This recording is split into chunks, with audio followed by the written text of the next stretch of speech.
నరేంద్ర మోడీకి ఇప్పుడు అతిపెద్ద సవాల్ అనే కంటే కూడా భారత్కి అతిపెద్ద సవాల్. భారతదేశం మీద ఒక కుట్ర జరుగుతోంది. ఇదివరకు చైనా చేసిన కుట్రల గురించి మాట్లాడుకుని ఇప్పుడు అమెరికా చేస్తున్న కుట్ర. భారతదేశంలోకి అమెరికాకి సంబంధించిన పాల ఉత్పత్తులు తెచ్చిపెట్టాలనుకుంటున్నారు. అప్పుడు ఏమవుతుందంటే ఇప్పుడు మనకి 80 రూపాయల లీటర్ ఉందనుకోండి, వాడు 40 రూపాయలకి 50 రూపాయలకి ఇచ్చేస్తాడు.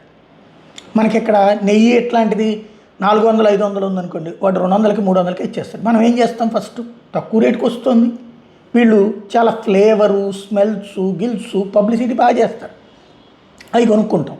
తర్వాత మన ఇండస్ట్రీ, మన రైతులు, మన డైరీలు ఇవన్నీ కొలాప్స్ అయిపోతాయి. అంటే ఒక ఆదాయ వనరు పల్లె ప్రాంతాల నుంచి నాశనం అయిపోతుంది. అట్లాగే వాళ్ళ వ్యవసాయ ఉత్పత్తులు సోయానా లేకపోతే మొక్కజొన్న ఇట్లాంటివి మన దేశానికి పంపిస్తామంటారు. మనకేంటంటే ఇక్కడ వ్యవసాయంలో లక్షల మంది కాదు కోట్ల మంది ఆధారపడుతుంటారు. వాళ్ళకి అట్లా కాదు, తక్కువ మంది, అంటే పని చేసేవాళ్ళు తక్కువ, మిషనరీతో పనిచేస్తారు కాబట్టి బల్క్గా ఉత్పత్తి అవుతుంది. అక్కడ కొనేవాళ్ళు తక్కువగా ఉన్నారు కాబట్టి అవి తీసుకొచ్చి ఇక్కడికి అమ్ముతారు. ఇప్పుడు మనం మొక్కజొన్న పొత్తు అంటే మన స్వీట్ కార్న్ కండెకి చూస్తున్నాం, 20 రూపాయలు తీసుకుంటున్నారు మనకి ఇక్కడ, ఒక్కోసారి 30 రూపాయలు తీసుకుంటారు. ఇది ఉడకబెట్టినటువంటి మామూలుగా 3 కండెలు వచ్చేటప్పటికి 20 రూపాయలు తీసుకుంటారు. ఏది పచ్చివి అయితే కనుక మనం ఉడకబెట్టుకుంటామంటే. రేపు పొద్దున వాడు వచ్చేసి రూపాయికి ఒకటి ఇస్తాడు లేదా 3 రూపాయలకి ఒకటి ఇస్తాడు, మనం అది తీసుకోవడం మిగిలిచేస్తాం. అప్పుడు రేపు మన రైతు ఏం చేయాలి, పంట పండించాలా అక్కర్లేదా, మానేయాలి. ఎందుకంటే లాభం రాదు కాబట్టి, ఆ రేంజ్కి తక్కువకి ఇక్కడ ఉత్పత్తి సాధ్యం కాదు కాబట్టి. వాడికి ఎందుకని కూలీలు లేరు, ఇతరత్ర ఖర్చు లేదు, ప్రభుత్వం అక్కడ 50% సబ్సిడీలు భరిస్తాయి కాబట్టి వాళ్ళు చేసుకుంటారు. ఇది రెండవది అవుతుంది.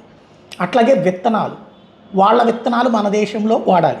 మనకి ఇదివరకటి రోజుల్లో ఏంటంటే మన పంట పూర్తయ్యాక అందులో మంచి ఏదైతే విత్తనం ఉంటుందో దాన్ని దాచి మిగతా రైతులకి ఇచ్చేవాళ్ళు, మన వాళ్ళు అదే వేసుకునేవాళ్ళు.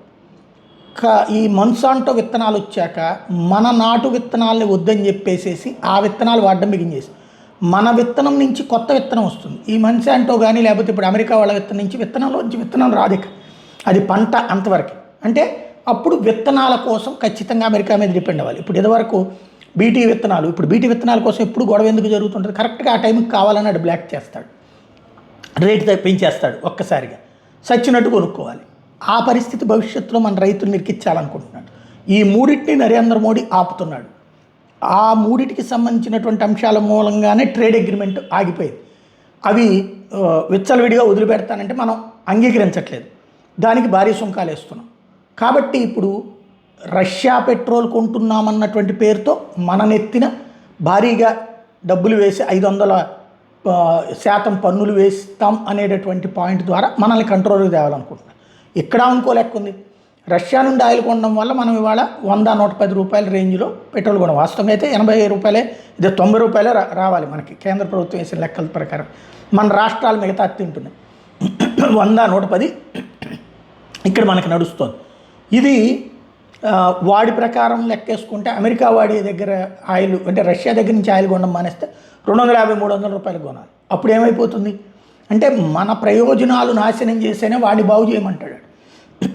దానికి నరేంద్ర మోడీ అంగీకరించట్లేదు కాబట్టి ఇప్పుడు ఇబ్బంది పెడతాడు రకరకాలు. ఇప్పుడు మనం గుర్తుపెట్టుకోవాల్సింది ఏంటంటే మోడీ మీద ద్వేషంతో ట్రంప్ చేసేది కరెక్ట్ అని సమర్థించుకుంటే రేపు భారతదేశంలో ఉన్న మనమందరం సోమాలియా లాగాను వెనిజులా లాగా బ్రతకాల్సి వస్తుంది. ఇది గుర్తుపెట్టుకోవాల్సిన అంశం.